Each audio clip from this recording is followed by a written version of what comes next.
कहानी की शुरुआत टाउ नाम के एक आदमी से होती है जो अपनी बस्ती के लोगों के साथ शिकार पर आया था। थोड़ी जांच के बाद उसने अपने सभी साथियों को शिकार के लिए तैयार होने का आदेश दे दिया और इस बार उनका शिकार था जंगली भैंसों का एक झुंड जो उनसे कुछ ही दूरी पर मौजूद था। इसके बाद टाउ और उसके साथियों ने धीरे धीरे उनकी तरफ बढ़ना शुरू किया और टाउ के एक आदेश पर सभी लोगों ने एक साथ उन जंगली भैंसों पर हमला कर दिया। पर वो जंगली भैंसे भी इतनी आसानी से हारने वाले नहीं थे और उन्होंने भी अपना बचाव करने के लिए आदमियों की तरफ बढ़ना शुरू कर दिया। पर तभी सभी आदमियों ने एक साथ अपना भाला उनकी तरफ फेंका, जिससे डरकर जंगली भैंसों ने उल्टी दिशा में भागना शुरू कर दिया जहां एक काफी गहरी खाई मौजूद थी। और देखते ही देखते सभी जंगली भैंसों ने उसमें कूदना शुरू कर दिया। अब तक सब कुछ टाउ के प्लान के मुताबिक चल रहा था, पर तभी एक जंगली भैंसा खाई में कूदने की बजाय केडा नाम के एक लड़के की तरफ भागने लगा। असल में ये केडा का पहला शिकार था और अनुभव की कमी की वजह से उसने उस भैंसे से डरकर भागना शुरू कर दिया।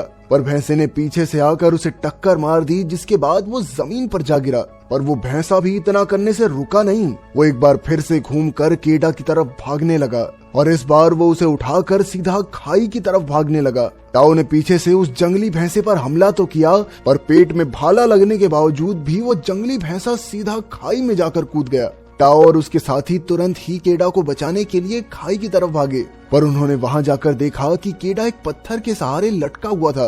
पर वो ज्यादा देर तक पत्थर को पकड़ नहीं पाया और जल्द ही हाथ छूटने की वजह से नीचे गिर गया। पर किस्मत से केडा सीधा खाई में नहीं गिरा, बल्कि वो एक बड़ी सी चट्टान पर जाकर बेहोश हो गया था। असल में केडा टाउ का बेटा था और इसीलिए टाउ नीचे जाकर केडा को बचाना चाहता था, पर उसके साथियों ने उसे ऐसा करने से रोक दिया। थोड़ी देर बाद रात भी हो गई, पर टाउ को अब भी विश्वास था कि शायद उसका बेटा बच सकता है, इसीलिए वो अब भी वहीं बैठकर केडा को आवाज लगा रहा था। पर बस्ती का मुखिया होने की वजह से वो ज्यादा दिन तक वहां नहीं रुक सकता था, क्योंकि बर्फ गिरने से पहले उन्हें खाना लेकर बस्ती तक पहुंचना होगा। इसीलिए अगली सुबह टाउ ने एक भारी दिल से केडा के लिए अंतिम पूजा करके वहां से निकलने का फैसला किया। और वहीं नीचे पड़े केडा को अब तक होश नहीं आया था, पर थोड़ी ही देर बाद उसके ऊपर एक चील की नजर पड़ी और अपने सामने इतना अच्छा खाना देखकर वो तुरंत ही केडा के पास पहुंच गई। पर जैसे ही वो केडा को खाने के लिए आगे बढ़ी तो उसे तुरंत ही होश आ गया और उसने एक ही बारी में चील को पकड़कर खुद से दूर कर दिया।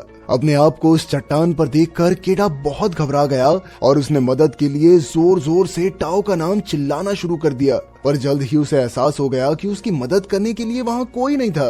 पर केडा ने भी सोच लिया कि वो इतनी आसानी से मरेगा तो नहीं, इसीलिए उसने लटक कर नीचे उतरने का फैसला किया। इस कोशिश में उसका पैर भी फिसल गया, पर सही समय पर उसने चट्टान को फिर से पकड़ लिया। पर अब उसके पास नीचे से कोई सहारा नहीं था और वो ज्यादा देर तक सिर्फ अपने हाथों के बल लटका तो नहीं रह सकता था, इसीलिए उसने पूरी जान लगाकर उस चट्टान को पकड़े रखा। कुछ देर बाद उस जगह पर बहुत तेज बारिश होने लगी और देखते ही देखते नीचे इकट्ठा हुए पानी ने एक नदी का रूप ले लिया। केडा का मानना था कि अपनी जान बचाने का उसके पास आखिरी मौका है और इसीलिए उसने बिना कुछ सोचे नदी में छलांग लगा दी। और जब अगली सुबह उसकी आंख खुली तो वो एक सुनसान जगह पर था।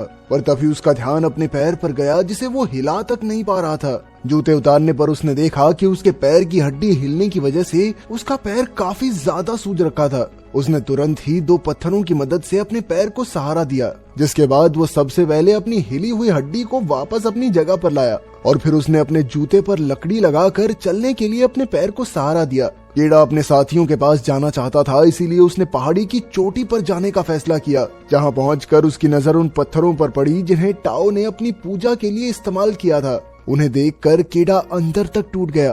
पर तभी उसे कुछ आवाज सुनाई दी और जब उसने गौर से देखा तो उसकी नजर भेड़ियों के एक झुंड पर पड़ी, जिन्हें देखते ही केडा ने पूरी रफ्तार से भागना शुरू कर दिया। लेकिन वो भेड़ियों से तेज थोड़ा ना भाग सकता था। भेड़िए जल्द ही उसके बहुत करीब पहुंच गए, तो उनसे बचने के लिए उसने एक सूखे हुए पेड़ पर चढ़ने का फैसला किया और इसी बीच एक भेड़िए ने उसका पैर पकड़ लिया। पर केडा ने तुरंत ही अपना चाकू निकालकर उस भेड़िए को मार गिराया, जिसके बाद वो भेड़िया तो जमीन पर गिर गया, पर अभी भी उसके साथी उस पेड़ के नीचे ही खड़े थे। इसीलिए केडा ने उनके जाने तक उसी पेड़ पर रुकने का फैसला किया, जिसके बाद उसे पूरी रात उसी पेड़ पर गुजारनी पड़ी। और अगली सुबह जब उसकी आंख खुली तो उसने देखा कि भेड़िए अपने जख्मी साथी को वहीं छोड़कर वहां से चले गए थे।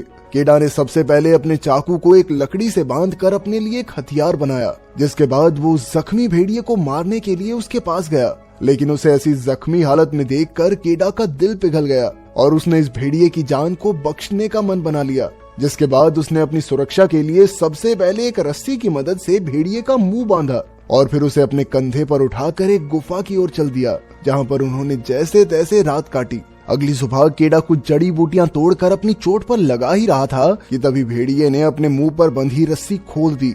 ये देखने के बावजूद भी केडा शांति से बैठा रहा और थोड़ी देर बाद उसने भेड़िए को पानी देने की भी कोशिश की, पर वो भेड़िया अपने दांत दिखाकर केडा को डरा रहा था। लेकिन केडा ने फिर भी अपने आप को शांत रखते हुए उसे पानी देने की कोशिश की और केडा के इस बर्ताव को देखकर वो भेड़िया भी शांत हो गया, जिसके बाद उसने केडा के दिए हुए पानी को भी पिया। ये देखकर केडा काफी खुश था और थोड़ी देर बाद उसने भेड़िए के चोट पर चिपके हुए कीड़े भी हटाए और उन्हें भेड़िए को खाने के लिए दे दिया, पर वो जानता था कि उन्हें जिंदा रहने के लिए शिकार करने की जरूरत है और अपनी इसी जरूरत को पूरा करने के लिए वो अगले दिन एक खरगोश का शिकार करके लाया। और जब वो उसे पकाने के लिए आग जलाने की कोशिश में लगा हुआ था, तभी उस भेड़िए ने आगे बढ़कर उससे खरगोश को छीनने की कोशिश की, पर केडा जानता था कि भेड़िए को काबू रखने के लिए उसे खुद को ज्यादा ताकतवर दिखाना पड़ेगा। इसीलिए उसने तुरंत ही भेड़िए को डराकर पीछे कर दिया और अपनी ताकत दिखाने के लिए उसने जमीन पर पड़े खरगोश को दांत से चबाना शुरू कर दिया, जिसे देखकर वो भेड़िया चुपचाप अपनी जगह पर बैठ गया। उस रात केडा ने कई दिन बाद खाना खाया और वहीं दूसरी तरफ वो भेड़िया चुपचाप बैठकर केडा को देख रहा था। थोड़ी देर बाद केडा ने उसे भी खाना दे दिया, पर उसने बाद भेड़िए को साफ साफ जता दी कि उसे खाना खाने के लिए केडा की इजाजत की जरूरत है। अगले कुछ दिनों तक आराम करने के बाद केडा ने बर्फ गिरने से पहले वापस अपने घर जाने का फैसला किया, पर वो उस भेड़िए को अपने साथ नहीं ले जा सकता था। इसीलिए उसने भेड़िए से अपने परिवार को ढूंढने को कहा, लेकिन वो भेड़िया वहाँ से हिलने के लिए तैयार ही नहीं था। इसीलिए केडा ने उसे वहीं पर छोड़कर अकेले घर जाने का तय किया, पर उसके बाहर निकलते ही भेड़िए ने धीरे धीरे उसका पीछा करना शुरू कर दिया। थोड़ी देर तक ऐसे ही चलने के बाद केडा ने परेशान होकर भेड़िए को भगाने के लिए एक लकड़ी उसकी तरफ फेंकी, लेकिन डर कर भागने की बजाय वो भेड़िया उस लकड़ी को उठाकर केडा के आगे भागने लग गया। इससे पहले कि केडा कुछ समझ पाता, उसकी नजर पास ही में खड़े कुछ जंगली सुअरों पर पड़ी, जिन्हें देखते ही भेड़िया पूरी रफ्तार से उनकी तरफ भागा और वहीं दूसरी तरफ केडा डर के मारे अपना भाला लेकर खड़ा हुआ था। और जैसे ही वो जंगली सुअर भेड़िए से बचने के लिए केडा की तरफ भागा, तो केडा उसे मारने की बजाय चुपचाप देखता रहा, जिसके चलते वो सुअर भागने में कामयाब हो गया।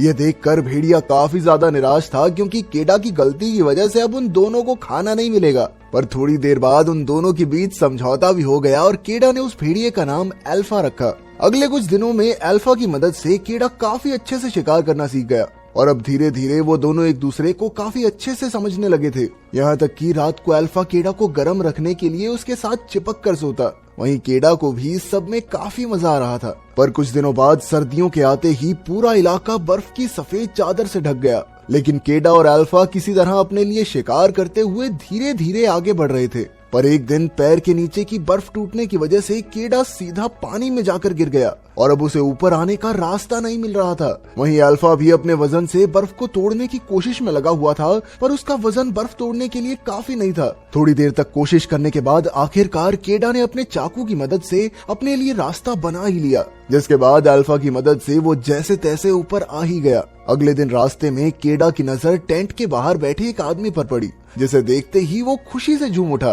पर जैसे ही वो उस आदमी के पास पहुंचा तो उसने देखा कि वो आदमी पहले ही बर्फ से जमकर मर चुका था। इसके बाद उसने टेंट के अंदर जाकर खाना ढूंढने की कोशिश की, पर कोई फायदा नहीं हुआ। केडा ये देखकर बहुत निराश हुआ, पर वो किसी भी हालत में अपने परिवार से मिलना चाहता था। इसलिए वो दोनों एक बार फिर से अपने सफर पर चल दिए। थोड़ी देर बाद उनकी नजर सामने से आ रहे एक बर्फीले तूफान पर पड़ी और चीजों को और मुश्किल बनाने के लिए उन्होंने देखा कि कुछ शिकारी कुत्ते भी उनके पीछे आ रहे थे। केडा ने अपने दिमाग का इस्तेमाल करते हुए अल्फा के साथ एक गुफा की तरफ भागना शुरू कर दिया। सामने से आ रहे तूफान और पीछे से आ रहे कुत्तों के बावजूद भी वो सही समय रहते उस गुफा के अंदर पहुंच गए। अंदर पहुंचते ही केडा और अल्फा उन कुत्तों का स्वागत करने के लिए तैयार खड़े थे। थोड़ी देर तक इंतजार करने के बाद वो समझ गए कि वो कुत्ते जरूर तूफान में फंस गए होंगे। केडा को लग रहा था कि खतरा अब टल चुका है, लेकिन अल्फा अभी भी दीवार की तरफ मुंह करके हमला करने के लिए तैयार खड़ा था और कुछ ही सेकंडों बाद उनके सामने एक काले रंग का तेंदुआ आया जिसने केडा को देखते ही उस पर हमला कर दिया।